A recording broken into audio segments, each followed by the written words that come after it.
नमस्कार मंडळी, स्वामी ज्योतिष या युट्यूब चॅनलमध्ये आपल्या सर्वांचं स्वागत आहे।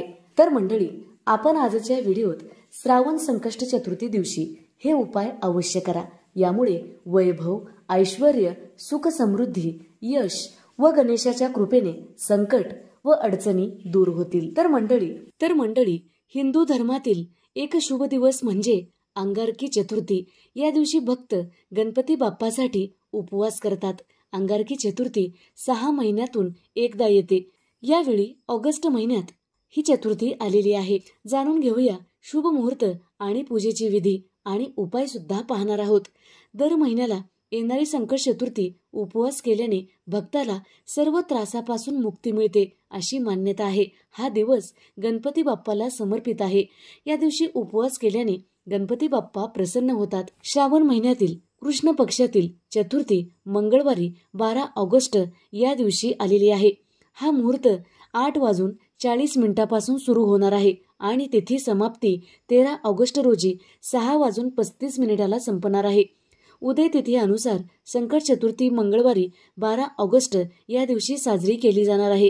ही चतुर्थी तिथी मंगळवारी येत असल्याने तिला अंगारका चतुर्थी असे म्हटले जाते। यावेळी चंद्र उदयाची वेळ 8:59 असणार आहे। संकट चतुर्थीच्या दिवशी सकाळी लवकर उठून आवरून झाल्यावर स्वच्छ कपडे परिधान करावे। त्यानंतर देवारा स्वच्छ करून गंगाजल त्यावर शिंपडलं पाहिजे। एका स्टूलवर किंवा चौरंगावर लाल कपडा पसरवून गणपतीची मूर्ती स्थापित करावी। पूजेदरम्यान गणपती बाप्पाला चंदन, कुंकू, हळद, तांदूळ आणि लाल फुलं अर्पण करावी। त्याचबरोबर सर्वात महत्त्वाचं म्हणजे दुर्वा अर्पण करावेत। त्यानंतर गणपती बाप्पाजवळ दिवा लावताना ही काळजी घ्या की दिवा 4 मुखी लावला पाहिजे। आपल्या घरातील मुलांची प्रगती व्हावी, मुलांच्या आयुष्यात किंवा प्रगतीमध्ये कुठलाही अडथळा येऊ नये म्हणून गणपती बाप्पांच्या समोर 4 मुखी दिवा लावला तर आपल्या सर्व मनोकामना पूर्ण होतात आणि आपल्या मुलांची 100% प्रगती होते। हा दिवा तुम्हाला तुपाचा लावायचा आहे आणि पंक्तीमध्येच लावायचा आहे।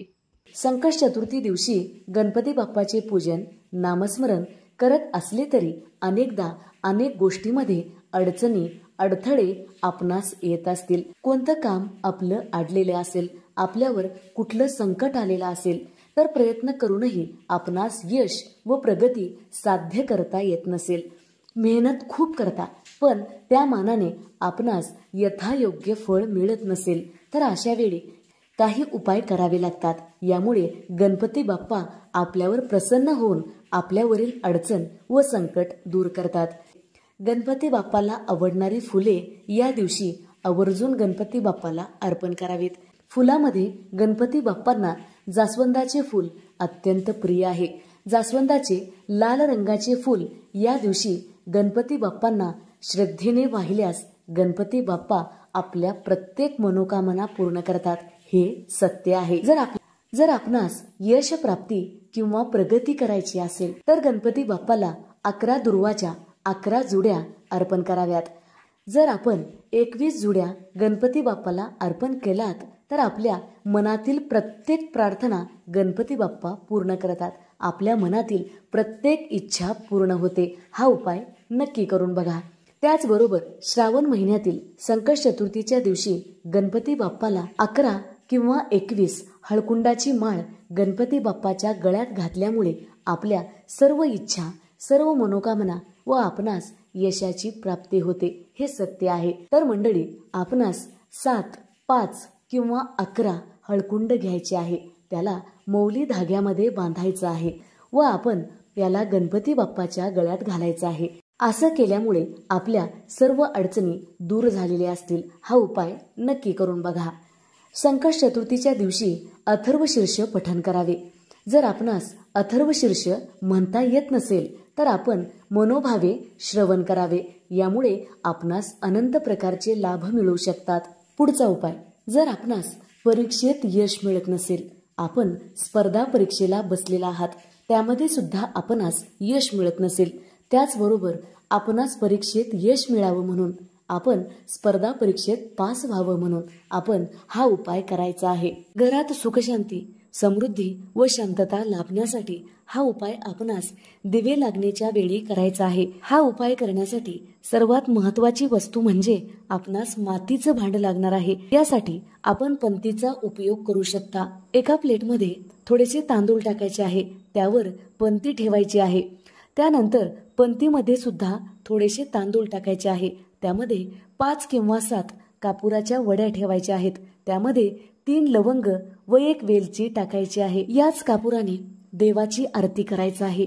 आपण गणपतीची आरती म्हणू शकता किंवा आपणास जी आरती येते ती आरती तुम्ही म्हणू शकता। त्याचबरोबर हा कापुराचा दिवा आपणास संपूर्ण घरामध्ये फिरवायचा आहे, अगदी कानाकोपऱ्यात। तर मंडळी, हा कापुराचा दिवा कॅलेंडर व घडीवर सुद्धा फिरवला पाहिजे, कारण घडीवर सकारात्मक ऊर्जेचा प्रभाव पडला असेल तर आपली वेळ नक्कीच चांगली येते। त्याचबरोबर कॅलेंडरवर सकारात्मक ऊर्जेचा प्रभाव पडत असेल तर आपले दिवस चांगले जातात व आपणास कुठलाही अडथळा येत नाही। त्यानंतर संपूर्ण घरामध्ये हा दिवा फिरवायचा आहे। त्यानंतर मुख्य प्रवेशद्वारावर जायचा आहे। हा दिवा मुख्य प्रवेशद्वारावरून 3 वेळा उतरावून घ्यायचा आहे। त्यानंतर या दिव्यांनी तुळशीला ओवाळून घ्यायचा आहे।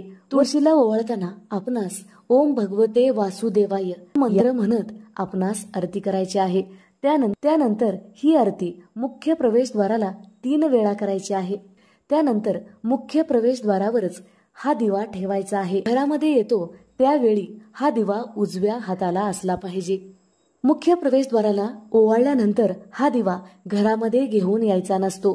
संपूर्ण घरातील नकारात्मक ऊर्जा, मुख्य प्रवेशद्वारावरील नकारात्मक ऊर्जा या दिव्याने शोषून घेतलेली असते। त्यासाठी हा दिवा घरात आणायचा नसतो।